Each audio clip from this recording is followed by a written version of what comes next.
Sherpa Network. Thanks for joining us today. I'm Tess Diaz, executive producer of Domain Sherpa.com. Today, we're joined by Drew Rosener and Chris Zuiker, brokers with Media Options. Hello, brokers. How you doing? Awesome. Very good. Delighted. Yeah, likewise. So, we've been talking at Media Options about how we've reached a tipping point in the single most important economy on earth, the digital economy. Drew, you keep using a hashtag on Twitter. Love your tweets, by the way. Always entertaining and informative. But you have this hashtag you use, off the market forever. That really is an increasing dilemma. Let's talk about what you mean by that. It's about supply and demand with premium domains. Give us an overview. What do you mean by off the market forever? Yeah, so it's funny. I don't even. It wasn't even that long ago, a year ago or something.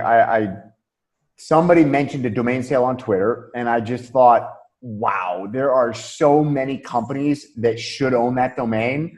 And they're not even aware of the opportunity that they just lost. And I just remember thinking, like, these guys, they don't even know this domain, the domain that they probably had always made the assumption that, oh yeah, we'll get that someday. Like, it's not a priority in this quarter. It's not, it's not in our budget this quarter, or that means we can hire another engineer, or whatever it is.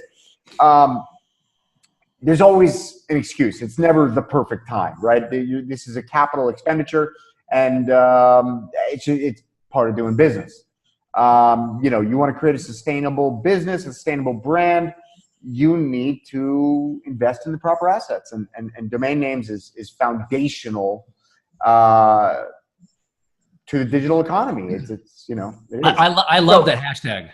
Yeah. So the point was, I started using the off the market forever because I don't think there's a better way to say it. It's like, hey, you had all these assumptions about when you were going to get this domain. You kept kicking the can down the road, and now it's gone.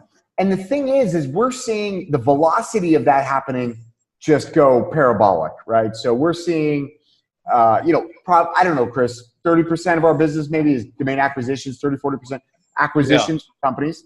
And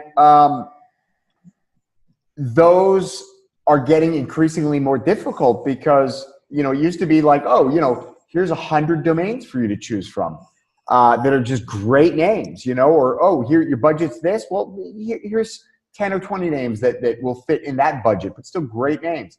That's not possible anymore.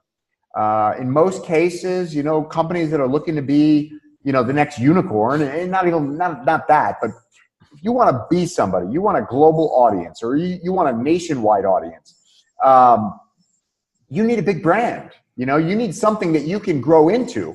If you get, put a prefix or a suffix on it, or you diminish your brand. Chris, what do you call it? Which one? The raw, unfiltered version of your brand? Exactly. That's it. The raw, unfiltered version of your brand with exact a match .com on the end of it. There is no better asset for brand protection, period. In my opinion, and I am not an attorney, if you own the bangon.com version of your domain name, of your brand, trademark's really important for a whole bunch of reasons. But in terms of having the mind share online, when people think of your brand, the keyword around your brand, the essence of your brand, there's no more powerful tool than just owning the .com. And that's getting harder, and it's getting increasingly harder, and it's not getting like incrementally harder, it's getting exponentially harder. So Drew, I think what we're dealing with here, we're dealing with supply and demand, right? So we were talking about the supply for quality domain names is I can say vanishing, going into vaults, is being locked away. Are there coming brands? There's competition.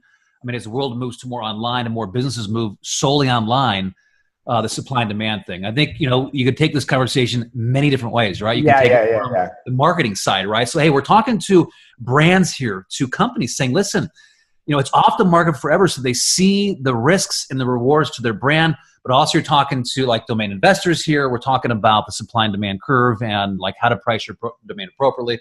I think this conversation really talking about the marketers, right, Drew, or yeah. I mean, honestly, I don't even think we need to extrapolate. I think it's such a fundamentally simple principle, and for whatever reason, some of the smartest people in business fail to grasp it.